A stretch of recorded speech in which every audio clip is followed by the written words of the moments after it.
네, 오늘 하이델베르크 요리문답 28번째 시간입니다. 오랜만에 하는데 우리가 그리스도의 승천의 의미에 대해서 계속 살펴보고 있습니다.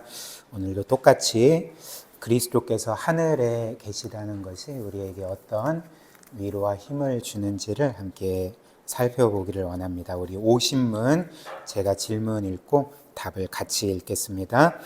그리스도께서 하늘로 올라가신 후에 성부 하나님 우편에 앉으셨다는 것은 무엇을 의미합니까? 답. 하늘로 올라가신 그리스도께서 성부 하나님 우편에 앉으신 것은 성부께서 그리스도를 교회의 머리로 세우시고 이 세상의 모든 권세를 주셔서 모든 것을 다스리게 하셨음을 의미합니다. 오늘은 그리스도께서 하늘에 올라가시고 성부 하나님 우편에 앉으셨다는 것이 무슨 의미인지 함께 살펴보겠습니다. 일단 우리가 알다시피 예수 그리스도께서는 부활하시고 40일 후에 승천하셨습니다. 근데 성경에 따르면 그리스도께서는 하늘로 올라가셨을 뿐만 아니라 성부 하나님 우편에 앉으셨다라고 우리에게 전해줍니다. 그것을 알려주는 말씀이 에베소서 1장 20절, 21절 말씀인데요. 제가 우리말 성경으로 읽어드리겠습니다. 하나님께서는 그리스도 안에서 그 권능을 행하셔서 그리스도를 죽은 사람들 가운데서 살리셨고, 즉 부활시키셨고, 하늘에 있는 그분 오른편에 앉히셔서 모든 권력과 권세와 권능과 주권과 이 세대뿐 아니라 오는 세대에서 일컫는 모든 이름들보다 뛰어나게 하셨습니다. 그리고 하나님께서는 만물을 그리스도의 발 아래 복종하게 하시고 그리스도를 만물 위에 교회의 머리로 삼으셨습니다. 이렇게 알려줍니다. 그래서 20절 말씀처럼 그리스도는 하나님의 능력으로 부활하셨을 뿐만 아니라 승천하시고 하나님, 성부 하나님 우편에 앉으셨다. 우리에게 이렇게 알려주죠. 그렇다면 예수께서 성부 하나님 우편에 앉으셨다는 것은 뭘 의미할까?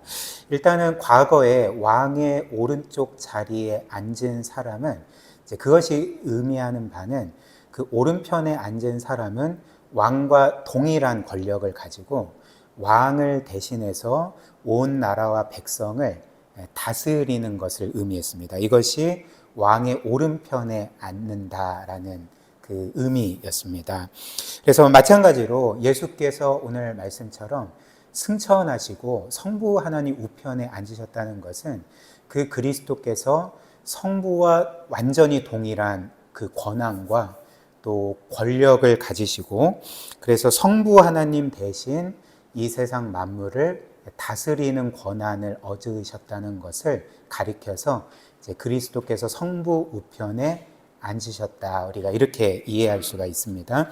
그래서 22절 말씀 다시 보시면 이런 이유로 이렇게 말하죠. 그리스도께서 성부 우편에 앉으신 것은 하나님께서 만물을 그리스도의 발 아래 복종하게 하시고 그리스도를 만물 위에 교회의 머리로 삼으신 거다. 이렇게 우리에게 알려줍니다. 그런데 어떤 사람들은 이제 이런 추론도 하리라 생각이 됩니다. 그리스도는 승천하시기 전, 그러니까 이 세상에 오시기 전에도 사실 이 세상 만물을 다스리시지 않았어? 이 세상의 모든 것을 다스리시는 왕이시지 않았나? 그렇다면 지금 그 그리스도께서 승천하시고 성부 우편에 앉으신 것은 원래 그분의 자리를 찾으신 거구나. 우리가 이렇게 생각을 할 수가 있습니다. 물론 그렇죠. 이 성자께서는 성부 하나님과 동일한 하나님이시고 모든 면에서 완전히 똑같은 하나님이시기 때문에 이 성자께서는 성부와 똑같은 권능과 지혜와 또 왕권을 가지고 성육신하기 이전에, 즉 이 세상에 오시기 전에도 여전히 우주 만물을 다스리셨습니다. 즉 그분은 원래부터 성부 우편에 계셨던 분이죠. 근데 이제 오늘 말씀은 그리스도께서 승천하신 후에 성부 우편에 앉으셨다. 어떤 의미에서는 다시 앉으신 것 아니겠습니까? 그렇다면 그 전과 후의 차이가 무엇인가? 그냥 그리스도께서는 원래 그분의 자리를 승천하신 후에 다시금 찾은 것 뿐인가? 그렇지 않습니다. 그 전과 후에 달라진 것이 있습니다. 즉 예수 그리스도의 성육신 이전에 성부 우편에 앉으셨던 것과 승천하신 이후에 성부 우편에 앉으신 것에는 차이가 있습니다. 이후에 한 가지가 없던 것이 추가되었습니다. 그것이 무엇일까요? 과거의 그리스도는 성부 하나님과 모든 면에서 동일하신 하나님으로서 이 세상 만물을 다스리셨습니다. 근데 이제 승천하신 이후에는 그분께 하나 달라진 게 있는데, 어떤 면에서는 한 가지 추가된 게 있는데, 과거에는 창조주 하나님으로서 우주 만물을 다스리셨다면 승천하신 이후에는 우리의 구세주로서, 그리고 교회의 머리로서 우주 만물을 다스리신다는 거죠. 그것은 무엇을 의미할까요? 이제 그리스도께서 이 우주 만물을 다스리실 때에 그 모든 것을 다스리시는 그 목적 중에 하나가 교회를 위한 것이라는 것입니다. 그리고 그분의 몸의 지체들인 우리 성도들을 위해서 그리스도는 성부 우편에서 지금도 모든 것을 주관하고 계시고 그리고 다스리고 계시다는 거죠. 그래서 에베소서 1장 22절 23절이 이어서 이렇게 말을 합니다. 우리말 성경으로 제가 또 읽어드리겠습니다. 지금 앞에 말씀은 그리스도께서 승천하시고 성부 우편에 앉으시고 성부께서는 그분을 이제 모든 것 위에 뛰어난 이름으로 높이셨다. 모든 것을 다스리게 하셨다. 이것 아니겠습니까? 그리고 22절이 이어서 또 이렇게 말하죠. 그리고 하나님께서는 만물을 그리스도의 발 아래 복종하게 하시고 그리스도를 만물 위에 교회의 머리로 삼으셨습니다. 그러니까 만물 위에 두셨을 뿐만 아니라 교회의 머리로 삼으셨다 이렇게 말하죠. 그래서 23절 교회는 그리스도의 몸이고 만물 안에서 만물을 충만하게 하시는 분의 충만입니다. 이렇게 말을 하는 것입니다. 따라서 이 말씀을 통해 우리가 깨닫게 되는 바가 무엇일까요? 우리 예수 그리스도, 우리의 주님은 교회의 주님만이 아니시라는 거죠. 교회만을 다스리시는 분이 아니라는 것입니다. 그분은 온 땅 위에 뛰어난 이름이시고 만물이 그분의 발 아래에 있고 그리고 그분은 모든 것을 다스리고 계시는 우주 만물의 주님이신 거죠. 근데 동시에 우주 만물의 주인이신 그 그리스도는 우리의 주님이신 거죠. 이것이 이 에베소서 1장이 우리에게 알려주는 사실인 것입니다. 그렇다면 이제 여기에서 우리는 이런 질문을 할 수 있을 것입니다. 저는 이제 개인적으로 이 말씀을 읽으면서 이제 문득 이런 질문을 했습니다. 오늘 이 말씀처럼 우리 주께서 우주 만물 위에 뛰어난 이름이시고 모든 것을 그분의 발 아래 놓고 다스리시는 만왕의 왕이시라면, 그리고 그 만왕의 왕께서 교회의 머리이시고 우리 성도들을 위해서 모든 것을 다스리시는 분이라면 이제 우리가 바라는 게 뭘까요? 우리 주님은 이 우주 만물에서 가장 높으신 분이니까 그분의 몸인 교회와 지체들을 가장 높여주셔야 되는 거 아닌가. 그러니까 이 세상에서 이 교회란 공동체를 가장 높고 가장 세고 가장 영향력 있는 공동체로 세워주셔야 되는 것 아닌가. 그렇게 하실 수 있는 거 아닌가. 이렇게 질문할 수 있을 것 같습니다. 근데 실제로는 어떻습니까?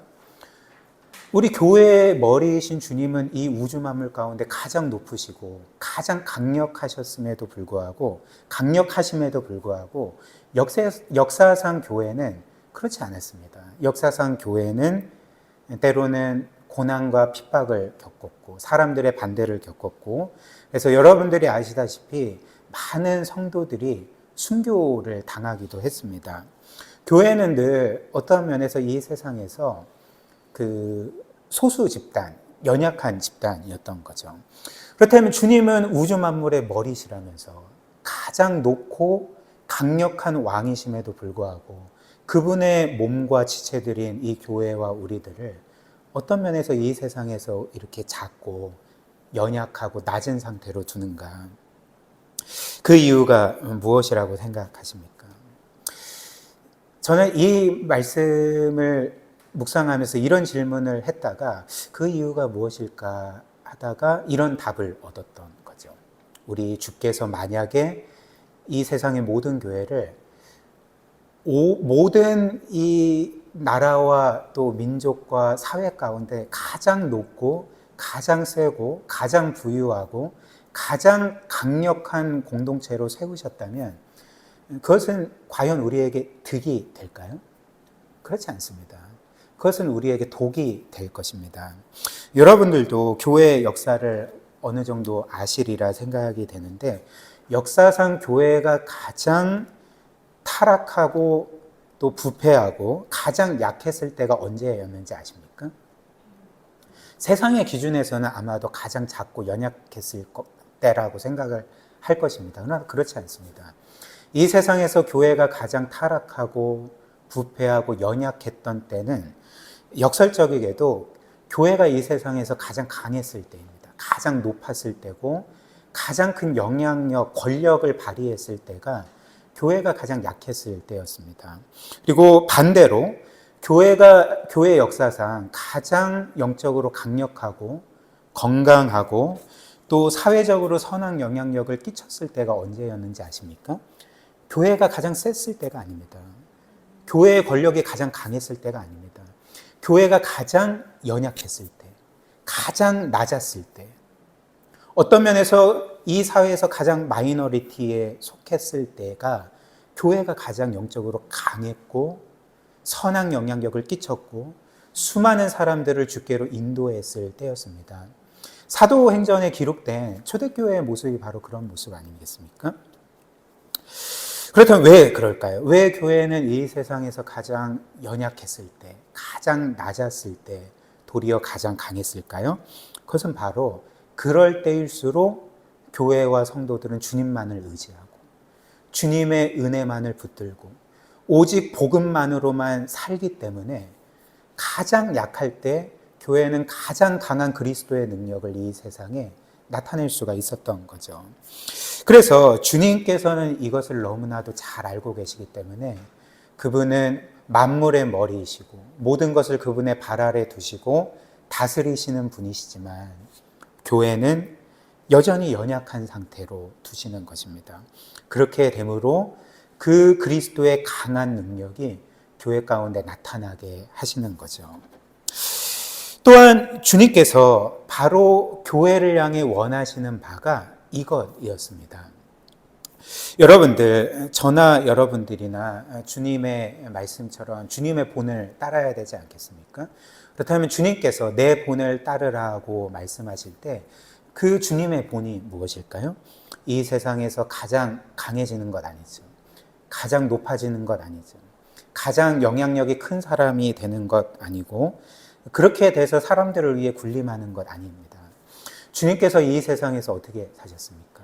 가장 높은 분이셨지만 정말 무한히 높으신 영광의 하나님이셨지만 자기의 영광을 뒤로하고 가장 낮아져서 종의 모습으로 섬기는 삶을 사셨습니다.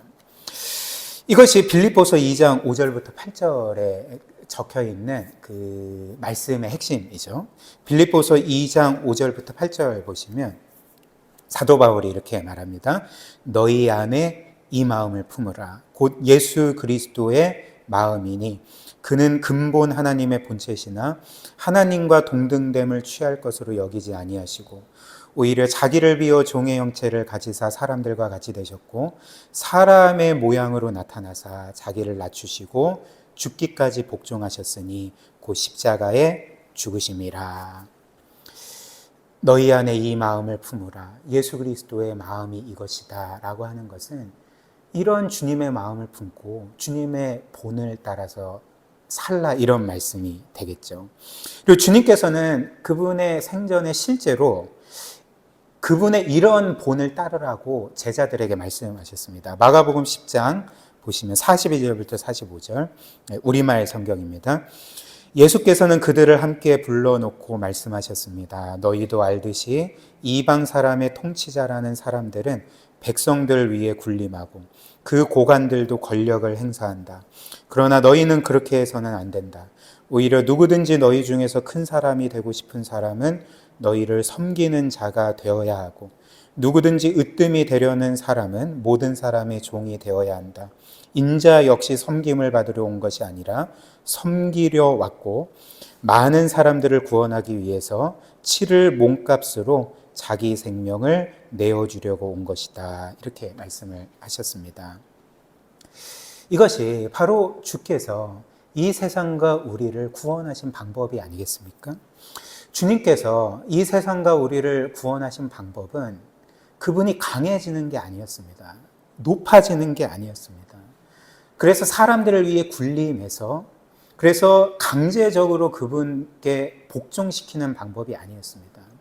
도리어 그분은 가장 낮아지셨고 가장 약해지셨고 사람들을 위해 군림하기보다는 사람들의 종이 되셨고 사람들을 위해 희생하심으로 우리를 구원하신 거죠. 십자가에 못 박혀 죽으심으로써 우리를 구원하신 것입니다. 그래서 주께서 이런 말씀하셨죠. 한 알의 밀이 땅에 떨어져 죽으면 많은 열매를 맺는다. 이것이 주께서 우리를 구원하신 방법이었습니다. 그리고 주님은 이제 교회와 그 몸의 지체들인 우리가 그분의 본을 따라서 이 세상에서 높아지기보다는 낮아지고 강해지기보다는 약해지고 사람들을 위해 군림하기보다는 종의 자리에서 섬기고 희생함으로 그래서 이 모든 것을 통해서 예수 그리스도를 전함으로 많은 사람들을 그분께로 인도하라고 우리에게 명하신 거죠. 그리고 우리가 이렇게 할 때 주께서는 우리에게 이제 약속을 주셨습니다. 어떤 약속일까요? 세상 끝날까지 내가 너희와 함께하리라는 약속을 주셨던 거죠. 마태복음 28장 18절 20절. 이는 우리 주께서 승천하시기 직전에 제자들과 이후의 모든 그 구원받을 성도들에게 유언처럼 주신 말씀입니다.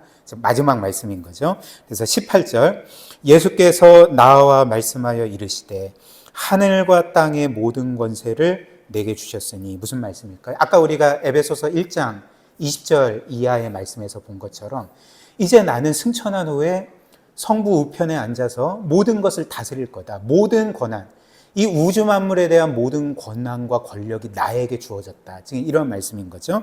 그래서 19절 그러므로 너희는 가서 모든 민족을 제자로 삼아 아버지와 아들과 성령의 이름으로 세례를 베풀고 내가 너희에게 분부한 모든 것을 가르쳐 지키게 하라. 볼지어다 내가 세상 끝날까지 너희와 항상 함께 있으리라 하시니라. 이렇게 약속했습니다.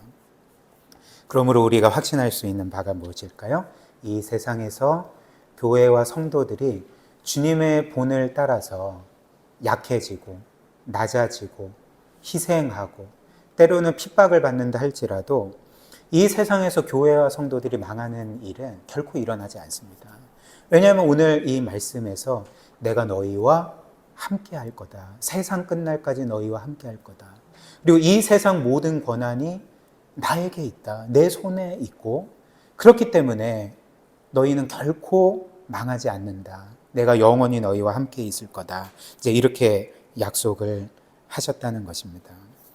그리고 지금도 주님은 성부 우편에 계셔서 이 세상 모든 교회와 성도들을 지키고 계시고 또 모든 것을 교회와 성도들의 유익을 위해서 다스리고 계심을 우리가 굳게 믿어야 합니다. 그리고 이제 마지막으로 오늘 말씀에서 우리가 한 가지 사실을 더 보게 됩니다. 지금까지 우리가 살펴본 말씀의 핵심이 무엇입니까? 가장 높으신 하나님이신 주께서 가장 낮아지심으로 우리를 섬기시고 희생하시고 우리를 구원하신 거죠. 그리고 그런 성자를 성부께서는 부활시키시고 승천케 하셨을 뿐만 아니라 성부 우편에 앉게 하셔서 가장 높여주셨다는 것입니다. 이것이 오늘 우리가 보게 되는 하나님께서 이 우주 만물을 다스리는 가장 주요한 원리 중에 하나입니다. 그것은 무엇일까요? 스스로 높아지려는 자는 낮아지게 되고 낮아지는 자는 하나님께서 그를 높여주신다는 것이 바로 하나님께서 이 세상 만물을 다스리시는 주요한 원리 중에 하나라는 거죠. 한번 생각을 해보십시오. 우리가 지금까지 본 말씀처럼 하나님이라는 분이 지금 어떤 분이십니까? 하나님은 그리스도를 통해서 그분이 어떤 분이신 것을 우리에게 알려주셨습니까? 하나님은 가장 높으신 분이지만 스스로 자기 자신을 낮추실 수 있는 분입니다. 그것도 한없이 자신을 낮추셔서 사람이 되셨을 뿐만 아니라 우리의 종이 되기까지 자기를 낮추실 수 있는 분인 거죠. 그런 분이 여전히 우주 만물을 다스리시고 또 이 세상 모든 것을 주관하고 계시다면 이런 말씀은 우리에게 어떤 하나님을 알려줍니까? 하나님은 우리 주께서 말씀하신 것처럼 스스로 낮아지셔서 우리를 높이시는 분. 그리고 성부께서는 그런 성자를 보시고 낮아지신 성자를 한없이 높여주시는 분. 우리가 이런 하나님을 깨닫게 되지 않습니까? 이것이 이런 하나님이 이 세상 만물을 다스리신다고 할 때 어떤 사람을 낮추시고 어떤 사람을 높여주시겠습니까? 그러니까 하나님처럼 자기를 낮춤으로 종의 자리에서 다른 사람들을 섬기는 자들을 높여주시는 거죠. 반대로 하나님과 가장 어울리지 않는 사람들, 하나님과 가장 반대의 삶을 사는 사람들은 어떤 사람들이겠습니까? 그러니까 스스로를 높이려고 하는 사람들인 거죠. 하나님은 그들을 낮추신다는 것입니다. 이게 제 이야기가 아니라 성경이 우리에게 분명히 알려주는 말씀입니다. 베드로전서 5장 보십시오. 5장 5절부터 6절. 다 서로 겸손으로 허리를 동이라. 여기서 허리를 동인다는 것은 그 종으로서 섬기라는 말씀입니다. 예를 들면 요한복음 13장 말씀인가요? 예수께서 제자들의 발을 닦아주실 때에 닦아주시기 전에 어떤 행동을 하신지 기억하십니까? 그분의 수건으로 허리를 동였습니다. 이것은 그냥 허리를 동였다는 게 아니라 종의 모습으로 그들을 섬겼다는 것입니다. 왜냐하면 종이 그렇게 했거든요. 그러니까 여기에서 다 서로 겸손으로 허리를 동이라는 것은 너희가 서로의 종된 자리에서 서로를 섬겨라 이런 말씀인 거죠. 근데 이제 이어서 뭐라고 말씀하시냐면 하나님은 교만한 자를 대적하시되 겸손한 자들에게는 은혜를 주시느니라. 그러므로 하나님의 능하신 손 아래에서 겸손하라. 즉 자기를 낮추라. 때가 되면 너희를 높이시리라. 이것이 하나님께서 이 우주 만물을 다스리시는 주요한 원리입니다. 그리고 빌립보서 우리가 아까 본 이 빌립보서 2장 5절부터 11절 말씀도 마찬가지죠. 우리가 본 말씀 기억하면 그리스도께서 가장 낮아지셨고 성부는 그분을 가장 높여주셨다는 것이 이제 이 말씀의 핵심 아니겠습니까? 그리고 이 빌립보서 말씀은 너희가 그런 예수 그리스도의 마음을 품으라 이렇게 말씀을 하는 거죠. 이는 뭘 의미할까요? 우리가 그리스도의 마음을 품고 그분의 본을 따라서 우리 자신을 낮추어 섬기는 삶을 살면 하나님은 때가 될 때 우리를 높여주실 거다는 그런 추론이 가능한 말씀인 것입니다. 그래서 다시 한번 보십시오. 빌립보서 2장 5절부터 11절. 제가 다시 읽어드리겠습니다. 너희 안에 이 마음을 품으라. 곧 그리스도 예수의 마음이니 그는 근본 하나님의 본체시나 하나님과 동등됨을 취할 것으로 여기지 아니하시고 오히려 자기를 비워 종의 형체를 가지사 사람들과 같이 되셨고 사람의 모양으로 나타나사 자기를 낮추시고 죽기까지 복종하셨으니 곧 십자가에 죽으심이라. 가장 낮아지신 상태입니다. 근데 9절이 이어서 뭐라고 말합니까? 이러므로라고 말을 하는 거죠. 그러므로라고 말을 합니다. 그러므로라는 것은 뭘 의미합니까? 앞의 내용에 의거해서 결론을 내리는 말인 거죠. 그러므로 하나님이 그렇게 가장 낮아지신 예수 그리스도를 지극히 높여 모든 이름 위에 뛰어난 이름을 주사 하늘에 있는 자들과 땅에 있는 자들과 땅 아래에 있는 자들로 모든 무릎을 예수의 이름에 꿇게 하시고 모든 입으로 예수 그리스도를 주라 시인하여 하나님 아버지께 영광을 돌리게 하셨느니라. 그리고 우리에게 이 마음을 품으라 이렇게 말씀을 하시는 거죠. 너희가 그리스도의 마음을 품고 종으로 섬기면 아까 우리가 본 베드로전서 말씀처럼 때가 되어 하나님이 너희를 높이시리라. 이것이 하나님이 이 세상 만물과 우리를 다스리시는 주요한 원리입니다. 저는 이 말씀을 묵상하면서 저에게 많은 위로가 됐습니다. 최근에 이런 생각이 드는 거예요. 이게 합당치 않은 생각인데, 나는 개척교회 목사고, 누구도 잘 알아주지 않고, 물론 입으로는 하나님 평생 내가 이렇게 개척교회 목사로 살아도 하나님께서 주신 은혜가 족합니다. 이렇게 고백을 하지만, 마음 한편으로는, 하나님이 참 나를 그냥 이렇게 두시나. 이런 생각이 문득문득 드는 게 제 솔직한 고백입니다. 그러니까 최근에 좀 그런 마음이 들었는데, 이 말씀 준비하면서 특별히 빌립보서 2장 5절부터 11절 말씀을 묵상하다가 저에게 큰 위로가 됐습니다. 하나님께서 이 세상을 다스리시는 원리가 가장 낮은 자리에서 종이 되어 다른 사람들을 섬기는 자들, 그리스도의 본을 따라서 이렇게 섬기는 자들을 하나님은 분명히 높여주시는데, 참 그렇다면 우리가 가장 낮아지는 게 우리에게 복이 아닌가. 그리고 종으로서 살아가는 게 가장 복이 아닌가. 그리고 이 세상에서 사람들이 그렇게 바라는 영광이 없이 살아가는 것이 오히려 복이 아닌가. 이런 생각이 들었습니다. 그래서 주님도 어떤 삶을 사셨습니까? 어떤 면에서는 이름 없는 삶을 사신 거죠. 그리고 사람들에게 배척받고 무시당하는, 말 그대로 가장 낮은 자리에서 노예 취급받으면서 살지 않았습니까? 하나님은 그분을 가장 높은 자리에 올려주셨습니다. 이 세상에서 높아지는 게 우리의 진정한 영광이 아니고 낮아지는 게 영광입니다. 이것을 우리가 늘 기억하며 살면 좋겠습니다. 저 개인적으로 저에게 하는 말입니다. 그렇다면 이제 마지막으로 우리는 어떻게 이렇게 우리 자신을 낮출 수 있을까? 그리고 종의 자리에서 섬길 수가 있을까? 빌립보서 2장 말씀은 우리에게 이런 그리스도의 마음을 품으라 하셨는데, 우리는 어떻게 그리스도의 이런 마음을 품을 수가 있을까? 이것은 기계적으로 되는 게 아니죠. 억지로 되는 게 아닙니다. 그래, 오늘부터 그리스도의 마음을 품자 해서 이게 뭔가 우리가 만들어낼 수 있는 게 아닌 거죠. 만약에 이것이 기계적으로 억지로 가능하고 우리가 만들어낼 수 있는 것이라면 사실 그것은 진정한 낮아짐이 아니겠죠. 진정으로 종의 모습으로 섬기는 게 아닌 것입니다. 여전히 우리의 마음은 높은데 그냥 낮아진 척 하는 거죠. 그러니까 종으로 섬기는 척 할 뿐이지 않겠습니까? 그렇다면 우리는 어떻게 이 마음을 품을 수가 있겠습니까?